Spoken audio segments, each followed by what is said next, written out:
अस्सलाम वालेकुम students, how are you? I hope you are fine. Next जो हम डिस्कस करने जा रहे हैं वो हमारा चैप्टर नंबर 7 जो कि कंटिन्यू है। तो उसमें जो हमारा टॉपिक डी है वो है अबाउट जेनेटिक डिजीज़ कि हम जो बायोटेक्नोलॉजी डिस्कस कर रहे हैं। तो इसमें जो हमारा टॉपिक डी है वो है अबाउट जेनेटिक डिजीज़। तो उसमें कुछ अगर आप अपनी बुक को फॉलो करें तो उसमें जो है आपको 3, 4, 5 जो है वो दी होंगी जेनेटिक डिजीज़, पर हम उसमें से जो MD CAT point of view से मेजॉरिटी के लिहाज से जो है डिस्कस करेंगे SCID को, हाइपर कोलेस्ट्रेलिमिया को और सिस्टिक फाइब्रोसिस को। ठीक है, तो इसमें अगर हम देखें तो जेनेटिक डिजीज़ में हम मोस्टली जो है वो परफॉर्म करते हैं gene therapy. Clear? Gene therapy यानी कि मोस्टली अगर हम देखें कि जेनेटिक डिजीज़ जो हैं इनको क्योर करने के लिए हम जीन थेरेपी जो है वो परफॉर्म करते हैं। अब ये जो जीन थेरेपी है इसमें होता क्या है कि जीन थेरेपी में जो हेल्दी जीन्स होते हैं वो in the form of genetic material जो है ह्यूमन या ऑर्गेनिज्म जो है उसकी बॉडी में इंसर्ट कर दिए जाते हैं, जो कि अनहेल्दी जीन जो है उसको रिप्लेस कर देते हैं और नॉर्मल फंक्शन जो है वो कैरी आउट में ले आते हैं। क्लियर? तो ये होता है जीन थेरेपी, जिसमें हम एक्सटर्नली जो है हेल्दी जीन जो है उसको इंसर्ट करवाते हैं ऑर्गेनिज्म की बॉडी में। क्लियर? ताकि जो अनहेल्दी जीन है अंदर या इन्फेक्टेड जीन जो है वो यानी वहाँ से रिप्लेस हो सके और उसकी जगह पे हेल्दी जीन आकर वहाँ से फर्दर जो फंक्शन है उसका वो कैरी आउट हो सके। क्लियर? तो इसी पर्पस के लिए अगर हम देखें तो हमारे पास जो जीन थेरेपी है उसकी 2 टाइप्स हैं, जिसमें एक टाइप है एक्स वीवो और एक है इन वीवो। ठीक है, एक्स वीवो से मुराद है एक्सटर्नली और इन वीवो से मुराद है इंटरनली। यानी कि ये थेरेपी जो है ये एक्सटर्नल की जाती है और ये जो है ये इंटरनल की जाती है। क्लियर? तो इसी चीज़ को डिस्कस करते हुए हम सबसे पहले देखेंगे SCID को कि व्हाट इज़ SCID।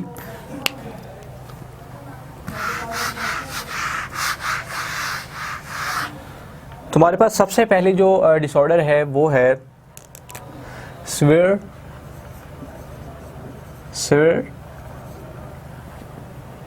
और साथ में हमारे पास जो है ये कंबाइंड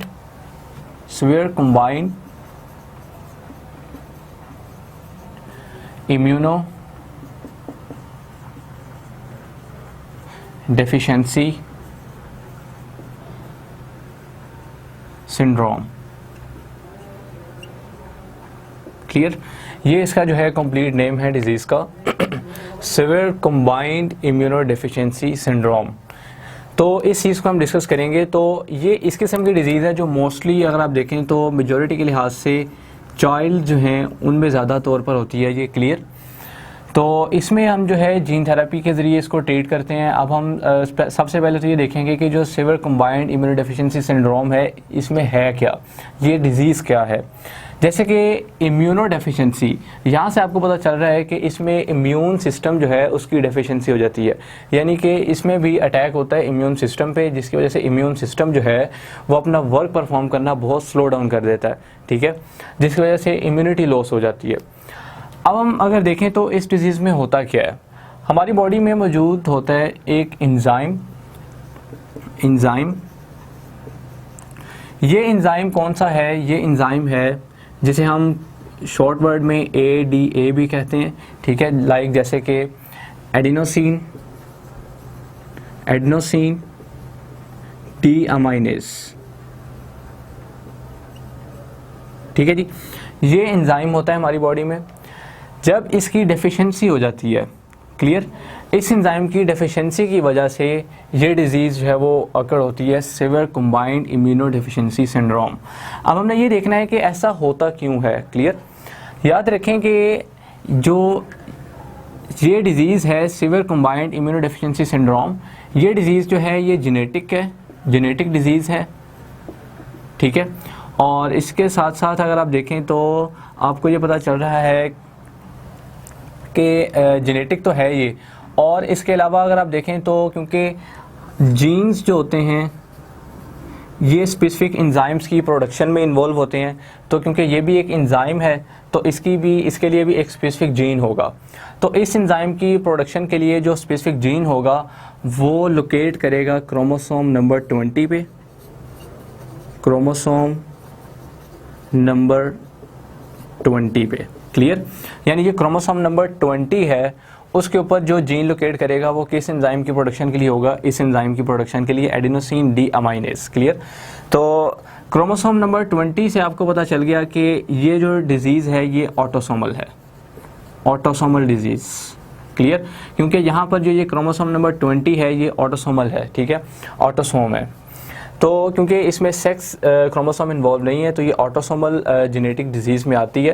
क्लियर?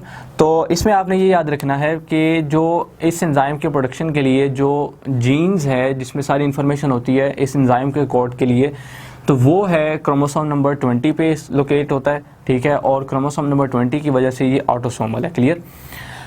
अब हम फर्दर डिस्कस करेंगे कि एडिनोसिन डीअमाइनेज जो है जब इसकी डेफिशिएंसी हो जाती है तो इसकी डेफिशिएंसी की वजह से क्या चीज़ जो है वो होती है।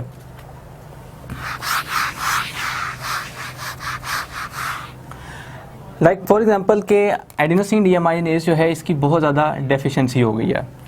जब इसकी डेफिशिएंसी हो जाती है तो इसके रिज़ल्ट में क्या होता है कि एक बॉडी में जो है वो सब्सटेंस है जिसे हम कहते हैं डीऑक्सी एडिनोसिन, और साथ में इसके मेटाबोलाइट्स। क्लियर? जैसे ही एडिनोसिन डीअमाइनेज की डेफिशिएंसी होती है तो इसके डेफिशिएंसी के रिजल्ट में जो डीऑक्सी एडिनोसिन है और साथ इसके जो मेटाबोलाइट्स हैं ये क्या करते हैं कि ये एक्युमुलेट होना शुरू हो जाते हैं बॉडी में, ठीक है, और जब ये एक्युमुलेट होते हैं ज़्यादा तो ये सीधा जाकर जो है हमारी बॉडी में मौजूद जो टी लिम्फोसाइट्स हैं उन पे अफेक्ट करते हैं। ठीक है जी। लाइक जैसे कि मैंने ऑलरेडी कहा कि हमारी बॉडी में एक एंजाइम है एडिनोसिन डीअमाइनेज। क्लियर? अब जो एडिनोसिन डीअमाइनेज है अगर उसकी डेफिशिएंसी हो जाए तो उसकी डेफिशिएंसी के रिजल्ट में डीऑक्सी एडिनोसिन और इसके साथ जो इसके मेटाबोलाइट्स हैं जो इसके रिजल्ट में बनते हैं उसकी बहुत ज़्यादा जो अमाउंट है वो बॉडी में डिपॉजिट होना शुरू हो जाती है, जिसकी वजह से जो डीऑक्सी एडिनोसिन है ये क्या करता है कि फिर टी लिम्फोसाइट्स को जाकर टी लिम्फोसाइट्स पे अटैक करता है। अब जो टी लिम्फोसाइट्स हैं ये सारे के सारे जो टी लिम्फोसाइट्स हैं ये हमारे इम्यूनिटी को मेंटेन कर रहे होते हैं। ठीक है जी, यानी हमारी जो इम्यूनिटी है वो किसकी वजह से होती है? टी लिम्फोसाइट्स की वजह से। इसी के साथ साथ जो टी लिम्फोसाइट्स हैं वो क्या काम करती हैं कि जो बी लिम्फोसाइट्स हैं, बी लिम्फोसाइट्स इनका जो फंक्शन है उसको भी प्रमोट करते हैं। कौन? T lymphocytes. तो अब ज़रा गौरतलब बात ये है कि जब डीऑक्सी एडिनोसिन का अटैक हुआ टी लिम्फोसाइट्स पे तो टी लिम्फोसाइट्स जो हैं वो वीक हो जाएंगे, ठीक है, इन पे अफेक्ट की वजह से। अब होगा क्या कि जब टी लिम्फोसाइट्स में कमी हो जाएगी तो हमारी इम्यूनिटी भी वीक हो जाएगी और उसके रिजल्ट में क्या होगा कि जो टी लिम्फोसाइट्स बी लिम्फोसाइट्स के फंक्शन को प्रमोट कर रहे हैं वो भी नहीं करेंगे। तो बी लिम्फोसाइट्स का फिर फंक्शन क्या है कि बी लिम्फोसाइट्स जो हैं ये बनाते हैं एंटीबॉडीज़। ठीक है जी, ये भी आपको पता होगा कि टी लिम्फोसाइट्स डायरेक्ट इम्यूनिटी में इन्वॉल्व हैं और बी लिम्फोसाइट्स जो बनाते हैं एंटीबॉडीज़। तो जब टी लिम्फोसाइट्स बी लिम्फोसाइट्स के फंक्शन को प्रमोट नहीं करेंगे तो बी लिम्फोसाइट्स हैं वो एंटीबॉडीज़ बनानी भी कम कर देंगे। तो जब एंटीबॉडीज़ भी कम बनेगी और यहाँ पर इम्यूनिटी भी वीक हो जाएगी तो उसके रिजल्ट में क्या होता है कि जो पेशेंट होता है वो सस्केप्टिबल हो जाता है दूसरी अदर डिजीज़ के लिए, कि डिफरेंट काइंड की जो डिजीज़ हैं वो इजीली जो है वो अकड़ हो जाती हैं बॉडी में। उसकी वजह क्या है कि एंटीबॉडीज़ नहीं बन रही और इम्यूनिटी जो है वो वीक हो चुकी है। ठीक है, तो ये सारा जो डिजीज़ है ये क्या है? Severe combined immuno deficiency syndrome. Clear? तो इसका ये कॉज है और इसके अंदर जो है ये सारा टी लिम्फोसाइट्स और बी लिम्फोसाइट्स इसमें अफेक्ट होते हैं। वो मैंने आपको सारा बता दिया कि किस तरह से ये अफेक्ट होते हैं। इसके बाद जो है अब इसको ट्रीट करने के लिए क्या किया जाता है? इसको ट्रीट करने के लिए जीन थेरेपी का यूज़ किया जाता है और इसमें जो जीन थेरेपी यूज़ की जाती है वो है एक्स वीवो। ठीक है जी, यानी एक्सटर्नली। क्लियर? अब हम जो इसमें जीन थेरेपी परफॉर्म की जाती है उस मेथड को चेक करेंगे।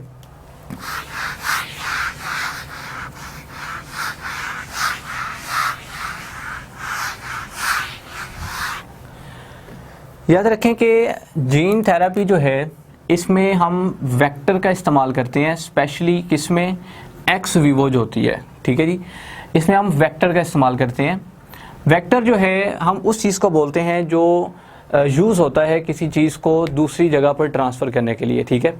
तो यहाँ पर जो है एक्स विवो में हम वेक्टर का इस्तेमाल करेंगे। अब यहाँ पर हमारे पास वेक्टर क्या होगा, अब हमारे पास जो वेक्टर है इसमें या तो वो होगा रेट्रोवायरस, ठीक है। मोस्टली मेजॉरिटी के लिहाज से अगर हम देखें तो रेट्रोवायरस जो है इसको एक्स विवो जीन थेरेपी के लिए यूज़ किया जाता है, क्लियर। इसके अलावा अगर हम देखें तो आर्टिफिशियल ह्यूमन क्रोमोसोम, क्लियर। और इसी के साथ साथ अगर आप देखें तो स्टेम सेल्स, ठीक है जी, bone marrow, stem cells, clear, इनका जो है इस्तेमाल किया जाता है एज ए वेक्टर के तौर पर। तो अब हम जो है वो कुछ इस तरह से देखेंगे कि फॉर एग्जांपल जैसा कि मैंने ऑलरेडी बात की कि वो जीन जो कि जिसमें सारी इंफॉर्मेशन थी एडिनोसिन डी अमाइनेज की प्रोडक्शन के लिए, तो वो जीन जो है अगर इफेक्ट हो जाए तो इसका मतलब है कि एडिनोसिन डी अमाइनेज जो है उसकी प्रोडक्शन डिक्रीज हो गई है। अब हम क्या करेंगे कि वो जो जीन जो डिफेक्ट हुआ और लोकेट कर रहा था क्रोमोसोम नंबर 20 पे, हम क्या करेंगे कि उसको पेशेंट की बॉडी से एक्सट्रैक्ट कर लेंगे, ठीक है जी। ये हमारे पास जो है वो आ गया सेल। अब मोस्टली अगर आप देखें तो हम इसमें यूज़ करते हैं बोन मैरो स्टेम सेल्स का, ठीक है जी, यानी बोन मैरो के जो सेल्स होते हैं उनका इस्तेमाल करते हैं।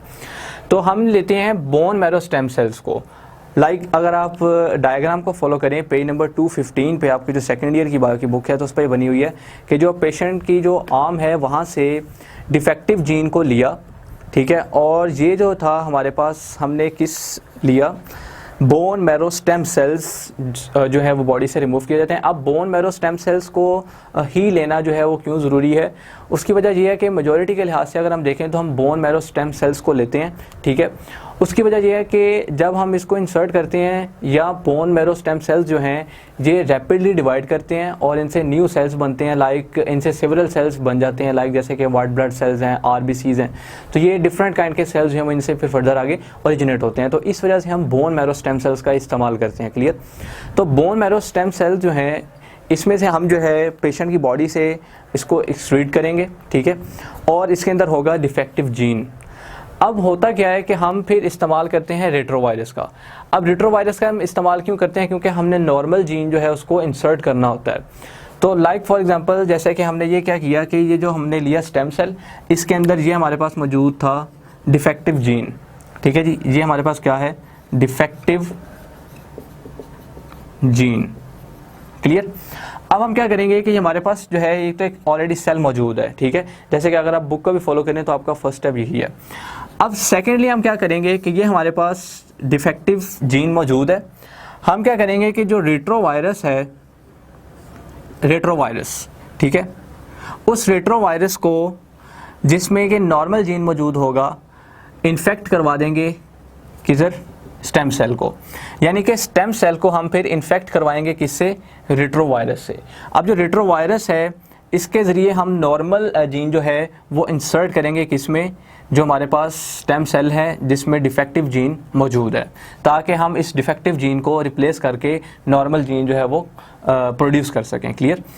तो ये जो रेट्रोवायरस है इसको हम वेक्टर के तौर पर इस्तेमाल कर रहे हैं। जैसे कि मैंने ऑलरेडी बताया कि जो वेक्टर है हम वेक्टर का इस्तेमाल करते हैं कि उस किसी एक जगह से दूसरी जगह पर जो सब्सटेंस है उसको ट्रांसफ़र करने के लिए। तो अब हम क्या कर रहे हैं कि हमने नॉर्मल जीन को इस डिफेक्टिव जीन से रिप्लेस करना है। तो हमारे पास स्टेम सेल है, हम रेट्रोवायरस के ज़रिए जो नॉर्मल जीन है उसको, जो हमारे पास स्टेम सेल है जिसके अंदर डिफेक्टिव जीन मौजूद है उसको उसके ज़रिए रिप्लेस करने की कोशिश कर रहे हैं, ठीक है। तो जब ये रेट्रोवायरस जो है ये इसके अंदर हम ऐड करेंगे इसको, तो स्टेम सेल जो है वो इन्फेक्ट हो जाएगा किससे, रेट्रोवायरस से, और नॉर्मल जीन जो है वो इसमें ट्रांसफ़र होगा। तो अब इसमें ये होता है कि रेट्रोवायरस से अगर हम बात करें तो रेट्रोवायरस की एक ख़ास बात ये है कि वो रिवर्स ट्रांसक्रिप्शन का प्रोसेस परफॉर्म करता है, यानी कि जो आरएनए होता है उसको डीएनए में कन्वर्ट कर देता है। ये होती है रिवर्स ट्रांसक्रिप्शन। तो इस मेथड में ये होता है कि जब रिवर्स ट्रांसक्रिप्शन होती है तो आरएनए से बनता है वायरल डीएनए, ठीक है। अब जो वायरल डीएनए जो है वो प्रो वायरस के तौर पर जो है वो जो लाइक ये जो होस्ट है इसकी बॉडी में प्रो वायरस के तौर पर जो है वो सर्वाइव करना शुरू कर देता है उसके जीनोम के साथ जो है वो मिक्सअप होकर। तो सम टाइम इस तरह होता है कि अगर तो प्रो वायरस जो है वो एक्टिवेट होता है तो जो डिजीज़ है वो कोज होने के चांसेस जो है वो बढ़ जाते हैं। पर ये मेथड परफॉर्म करते हुए इस बात का ख्याल रखा जाता है कि जो रेट्रोवायरस हैं इनका जो विरुलेंस फैक्टर है उसको बहुत ज़्यादा वीक कर दिया जाए, क्योंकि जब इनका विरुलेंस फैक्टर वीक कर दिया जाता है तो ये बात श्योर हो जाती है कि फर्दर इनसे कोई डिजीज़ होने के चांसेस नहीं होते। तो यही वजह है कि रेट्रोवायरस का इस्तेमाल किया जाता है जिसके ज़रिए नॉर्मल जीन को इंसर्ट किया जाता है, ठीक है, और वो जब अंदर जाता है जीनोम तो वो आरएनए से कन्वर्ट हो जाता है डीएनए में बाय रिवर्स ट्रांसक्रिप्शन। क्लियर? जैसे कि अगर आप अपन बुक पे फॉलो करें तो बन गया रिकॉम्बिनेंट डीएनए, रिकॉम्बिनेंट डीएनए से आगे रिवर्स ट्रांसक्रिप्शन के ज़रिए जो आरएनए है वो डीएनए में कन्वर्ट हो गया और फिर हम उसको जो है आरडीएनए को हम फिर जो डीएनए बना उसको हम फिर दोबारा जो है इंसर्ट कर देते हैं पेशेंट की बॉडी में। तो ये बात का ख्याल है कि जो रिवर्स ट्रांसक्रिप्शन है उसमें हम आरएनए को कन्वर्ट करते हैं डीएनए में और डीएनए जो है वो फिर वायरल कंसिडर होता है और वो प्रो वायरस के तौर पर जो है वो रहता है पर डिजीज़ कॉज नहीं करता। तो इसके अलावा अगर हम देखें तो ये एक मेथड था जिसमें हमने सीवियर कंबाइंड इम्यूनोडेफिशिएंसी सिंड्रोम जो है, तो इसमें इस तरह से जो डिफेक्टिव जीन है उसको बॉडी से रिप्लेस किया जाता है, उसके अंदर जो है न्यू हेल्दी जीन जो है इंसर्ट किया जाता है बाय यूज़ ऑफ रेट्रोवायरस के रेट्रोवायरस को एज ए वेक्टर के तौर पर इस्तेमाल करते हुए हम हेल्दी जीन को जो स्टेम सेल है उसके अंदर जो है रिप्लेस करते हैं ताकि जो डिफेक्टिव जीन है वो रिप्लेस हो सके। क्लियर? तो ये हमारे पास ही सीवियर कंबाइंड इम्यूनोडेफिशिएंसी सिंड्रोम। इसके बाद हमारा नेक्स्ट है वो है हाइपर कोलेस्ट्रोलीमिया।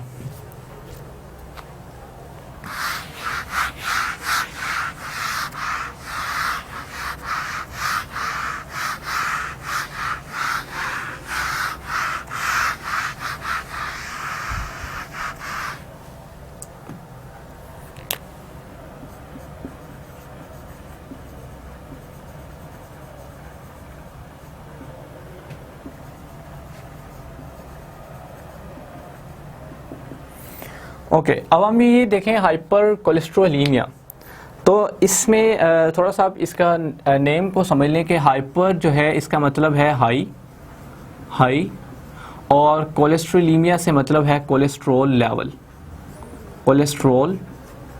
लेवल, यानी कि जो हाई कोलेस्ट्रोल लेवल की कंडीशन है उसको हम ये नाम देते हैं हाइपर कोलेस्ट्रोलीमिया।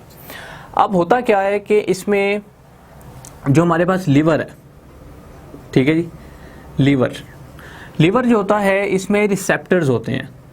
क्या होते हैं?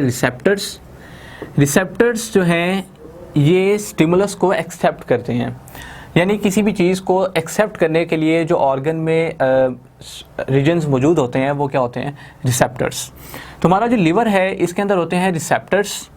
ये रिसेप्टर्स जो हैं ये क्या करते हैं कि ब्लड में मौजूद जो कोलेस्ट्रॉल लेवल उसको डिटेक्ट करते हैं, ठीक है जी। यानी कि हमें ये पता चल गया कि अब जो लिवर है उसमें क्या होते हैं? रिसेप्टर्स। वो रिसेप्टर्स क्या करते हैं कि ब्लड में मौजूद कोलेस्ट्रॉल लेवल को डिटेक्ट करते हैं, जिसकी वजह से जो कोलेस्ट्रॉल है वो लिवर में जाकर यानी कि आगे उसके फर्दर रिएक्शंस होते हैं, मेटाबॉलिज्म का फंक्शन परफॉर्म होता है और कोलेस्ट्रॉल का लेवल मेंटेन होता है। तो अब अगर हम देखें तो लिवर में अगर रिसेप्टर्स की कमी हो जाए, ऐसे रिसेप्टर जो कि कोलेस्ट्रॉल के लेवल को डिटेक्ट करते हैं, तो फिर होगा क्या कि रिसेप्टर्स अगर कम हो गए हैं तो कोलेस्ट्रॉल लेवल जो है वो डिटेक्ट नहीं हो पा रहा, जिसकी वजह से जो लिवर है वो कोलेस्ट्रॉल की आगे फर्दर जो है वो मेटाबॉलिज्म करके उसको जो है वो क्लियर नहीं करेगा बॉडी से। तो इसमें अगर हम देखें तो मोस्टली क्या होता है, हमारे पास याद रखें कि दो तरह के हमारे पास आ जाते हैं, जैसे कि LDL और HDL, ठीक है जी। जो LDL हैं ये हमारे पास क्या है? लो डेंसिटी लिपिड्स, और ये HDL क्या है हमारे पास? High density high density lipids. Clear.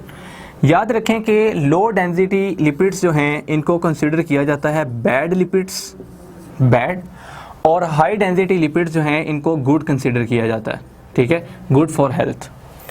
अब होता क्या है कि जो लिवर है इसमें रिसेप्टर्स होते हैं, ठीक है, जिनको हम कहते हैं LDLR। क्लियर। ये रिसेप्टर्स होते हैं, यानी कि लो डेंसिटी लिपिड्स रिसेप्टर्स के ऐसे रिसेप्टर्स जो लो डेंसिटी की जो लिपिड्स हैं उनको डिटेक्ट करते हैं। क्लियर। और फिर लिवर उन कोलेस्ट्रॉल को ख़त्म करता है। तो अब होता ये है, जब लिवर के अंदर ऐसे रिसेप्टर्स जो कि लो डेंसिटी लिपिड्स को डिटेक्ट करते हैं, अगर उनकी डेफिशिएंसी हो जाए तो होगा क्या कि लिवर फिर लो डेंसिटी लिपिड्स को डिटेक्ट नहीं करेगा, ठीक है, जिसकी वजह से जो कोलेस्ट्रॉल है उसका लेवल हमारी बॉडी में बढ़ता जाएगा और एक वक्त वो आएगा कि जब हार्ट अटैक के चांसेस जो है वो बढ़ जाते हैं, ठीक है, और इसकी वजह से बहुत सी और प्रॉब्लम्स जो है वो क्रिएट हो जाती हैं। और सबसे ज़्यादा जो प्रॉब्लम है कोलेस्ट्रॉल लेवल बढ़ने से वो हार्ट अटैक की प्रॉब्लम है। क्लियर। तो ये मैंने आपको बता दिया कि लिवर जो है उसमें इस तरह से ये फंक्शन जो है ये परफॉर्म होता है कि LDL जो है वो लो डेंसिटी लिपिड, इसको बैड लिपिड कंसिडर किया जाता है, और HDL हाई डेंसिटी लिपिड जो है उसको गुड कंसिडर किया जाता है। और लिवर में मौजूद रिसेप्टर्स, वो रिसेप्टर्स जो LDLR हैं, यानी कि जो लो डेंसिटी लिपिड्स को एक्सेप्ट, यानी कि लो डेंसिटी लिपिड्स जो हैं उनको डिटेक्ट करते हैं और फिर लिवर को जो है फर्दर आगे से रिस्पॉन्स देते हैं और फिर लिवर जो है उनकी अमाउंट को कम करता है बॉडी से। तो इसमें यही होता है कि लिवर में अगर ये रिसेप्टर्स की कमी हो जाए तो फिर लो डेंसिटी लिपिड जो हैं वो डिटेक्ट नहीं हो पाते, जिसकी वजह से कोलेस्ट्रॉल का लेवल हमारी बॉडी में बढ़ता जाता है और फिर एक वक्त आता है कि वो कंडीशन जो है फिर उसे हम कहते हैं हाइपर कोलेस्ट्रोलीमिया। क्लियर। अब इसको भी सेम जीन थेरेपी के ज़रिए जो है परफॉर्म किया जाता है, ठीक है, और इसमें जो हम यूज़ करते हैं जीन थेरेपी, लाइक उसमें एक्स वीवो ही है। लाइक अगर आप अपनी बुक जो है इसको फॉलो करें तो in a newly developed procedure a small portion of the liver, कि अब जो लिवर है उसका कुछ स्मॉल पोर्शन जो है वो लिया जाता है और सर्जिकली उसे एक्साइज किया जाता है और infected with a retrovirus containing a normal gene for the receptor. ठीक है जी, यानी कि उस रिसेप्टर के लिए जो एक स्पेसिफिक जीन होता है, ज़ाहिर सी बात है जीन में अगर कोई डिफेक्ट आ रहा है तो वो रिसेप्टर फंक्शन जो है अपना परफॉर्म नहीं कर रहा। तो अब उस जीन को रिप्लेस करने के लिए हम क्या करते हैं कि लीवर जो है उसको सर्जिकली इसका थोड़ा सा पार्ट एक्साइज करते हैं और रेट्रोवायरस के ज़रिए जो नॉर्मल जीन है उसको वहाँ पर इन्फेक्ट करवाते हैं, ठीक है, इंसर्ट करवाते हैं, जिसके ज़रिए हमारा जो ये प्रॉब्लम है ये सॉल्व हो जाती है। Several patients have experienced a lowering of serum cholesterol levels following this procedure. Clear. तो ये बहुत इंपॉर्टेंट पॉइंट्स हैं, ये आपने जो है याद रखने हैं। इसके अलावा जो है ये जो मैंने आपको कुछ इंपॉर्टेंट पॉइंट्स बता दिए ये भी आपने याद रखने हैं। इसके अलावा नेक्स्ट जो हमारी है वो है सिस्टिक फाइब्रोसिस।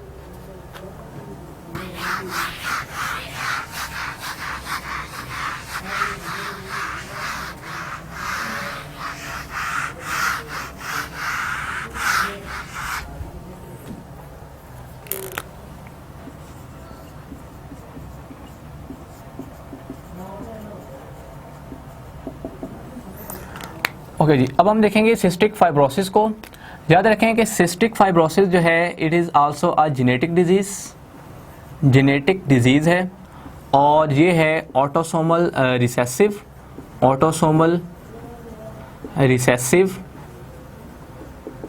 इसका जो मैनर है वो है ऑटोसोमल रिसेसिव। क्लियर।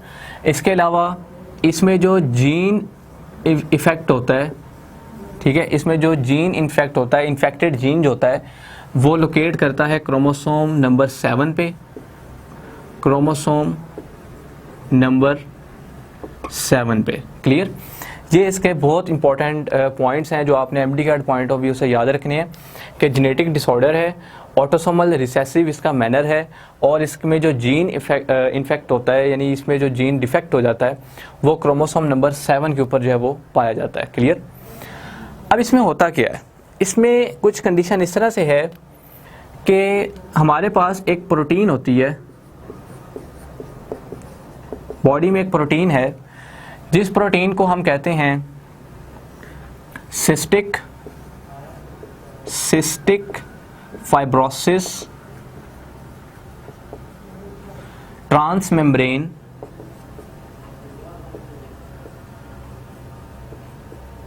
रेगुलेटर। ठीक है जी, यानी कि इसे आप शॉर्ट वर्ड में CFTR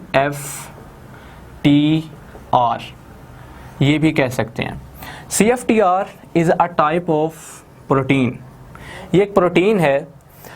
अब इस प्रोटीन की जो इनकोडिंग है वो जो जीन कर रहा है, और उस जीन में अगर आ जाती है म्यूटेशन,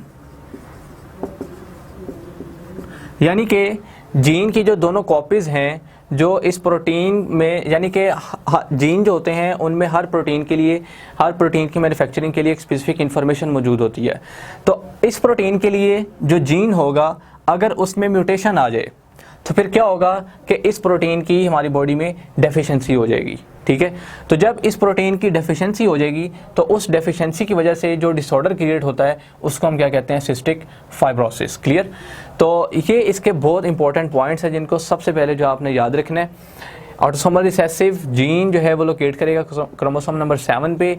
इसमें एक प्रोटीन इन्वॉल्व है और उस प्रोटीन की इनकोडिंग के लिए जो जीन है, अगर उसमें कोई म्यूटेशन आ जाए तो उस म्यूटेशन की वजह से वो जीन जो है वो डिफेक्ट हो जाएगा। अब जब वो जीन डिफेक्ट हो जाएगा तो जाहिर सी बात है जो प्रोटीन है वो नहीं बन सकेगी। और प्रोटीन कौन सी है? CFTR, जिसमें cystic fibrosis transmembrane regulator. Clear? अब ये जो CFTR है इसका मेन फंक्शन क्या है? CFTR जो है ये इन्वॉल्व होती है हमारी बॉडी में मोस्ट ऑफ द सिक्रीशंस में, लाइक जैसे कि फॉर एग्जांपल हमारी बॉडी में डाइजेस्टिव फ्लूइड है। क्लियर? इसके अलावा अगर आप देखें तो म्यूकस है। ठीक है, तो दीज आर द डाइजेस्टिव, ये हमारे पास जो है CFTR इसकी जो है वो सिक्रीशन है जिसमें डाइजेस्टिव फ्लूइड और इसके अलावा म्यूकस। तो ये इस किस्म की प्रोटीन है जो इन्वॉल्व होती है डिफरेंट काइंड की सिक्रीशंस को स्टिमुलेट करने में, जिसमें डाइजेस्टिव फ्लूइड आ जाता है, म्यूकस आ जाता है और साथ में स्वेट आ जाता है। क्लियर?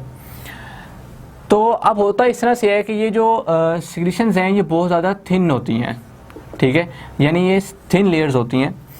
अब अगर तो इस प्रोटीन की डेफिशिएंसी हो जाए तो इसका मतलब ये है कि ये जो थिन सिक्रीशंस हैं ये कन्वर्ट हो जाएंगी किस फॉर्म में? थिक फॉर्म में। क्लियर? और इसकी वजह से अगर हम देखें तो हमारे पास बहुत से, सबसे पहले तो लंग्स जो हैं उन पे इफेक्ट होता है, रिस्पायरेटरी ट्रैक्ट पे। क्लियर? इसी के साथ साथ हमारा जो डाइजेस्टिव सिस्टम है वो भी डिस्टर्ब हो जाता है, लिवर डिस्टर्ब होता है, किडनीज जो है वो भी डिस्टर्ब होती हैं इसकी वजह से। क्लियर? तो इसकी वजह से ये डिसऑर्डर्स जो हैं वो क्रिएट होते हैं, जिसमें अगर आप देखें तो मैंने आपको ये बताया कि प्रोटीन का फंक्शन क्या है कि ये बहुत से सिक्रीशंस है उसमें इन्वॉल्व है, जैसे कि डाइजेस्टिव फ्लूइड है, म्यूकस है, स्वेट है। तो ये जो सिक्रीशन है ये थिन होती हैं। अगर तो इसकी प्रोटीन की डेफिशिएंसी हो जाए तो ये थिन सिक्रीशन जो ये कन्वर्ट हो जाती हैं बहुत ज़्यादा थिक सिक्रीशंस में। क्लियर? तो इसकी वजह से जो है ये डिसऑर्डर क्रिएट होता है। क्लियर? और इसको टेस्ट करने के लिए अगर हम देखें तो टेस्ट जो है इसमें हम स्वेट टेस्ट के ज़रिए भी इसको चेक कर सकते हैं, स्वेट टेस्ट। ठीक है, और साथ में अगर हम देखें तो लाइक इसमें और भी बहुत से टेस्ट जो है वो परफॉर्म किए जाते हैं, लाइक जेनेटिक टेस्ट जो है वो भी परफॉर्म किया जाता है इसके लिए। स्वेट टेस्ट जो है वो यानी किया जाता है इसको चेक करने के लिए। इसके अलावा ये तो इम्पॉर्टेंट पॉइंट्स है जो मैंने आपको बता दिए। इसके अलावा अगर आप बुक को फॉलो करें तो cystic fibrosis patients lack a gene that codes for transmembrane carrier of the chloride ion के लिए। Patients often die due to numerous infections of the respiratory tract, जिसमें मैंने आपको बताया कि इसमें लंग्स जो है वो सबसे ज़्यादा इफेक्ट होते हैं। And in vivo method of treatment is being tried. In vivo method में क्या होता है कि जो एंटीबायोटिक होती है उसको जो है नोज़ वगैरह के ज़रिए, नॉस्ट्रिल्स के ज़रिए जो है इंजेक्ट किया जाता है पेशेंट की बॉडी में। क्लियर? एंटीबायोटिक्स, तो ये एजिथ्रोमाइसिन, तो ये वो एंटीबायोटिक है जो कि इसके ट्रीटमेंट में यूज़ की जाती है। और नॉस्ट्रल्स वगैरह के ज़रिए इसको जो है इंजेक्ट किया जाता है। जैसे कि liposomes microscopic vesicles are spontaneously formed when lipoproteins are put into a solution, have been coated with the gene needed to cure cystic fibrosis. Then the solution is sprayed into patients' nostrils due to limited gene transfer. This methodology has not as yet been successful. Clear? तो इसमें जो हमने genetic disease जो हैं discuss की, जिसमें SCID है, hyper कोलेस्टेरोलीमिया है, सिस्टिक फाइब्रोसिस है, इसके जो मेन पॉइंट्स हमने डिस्कस किए। तो ये MTCAT पॉइंट ऑफ व्यू से बहुत इंपॉर्टेंट है, इनको आपने जो है याद रखना है, अपनी बुक को भी आपने फॉलो करना है, और ये जो पॉइंट्स मैंने आपको बताए तीनों डिजीज़ के, इनको भी आपने जो है फॉलो करना है। तो ये आपका टॉपिक जो है यहाँ पर क्लियर हो गया। Okay, thanks.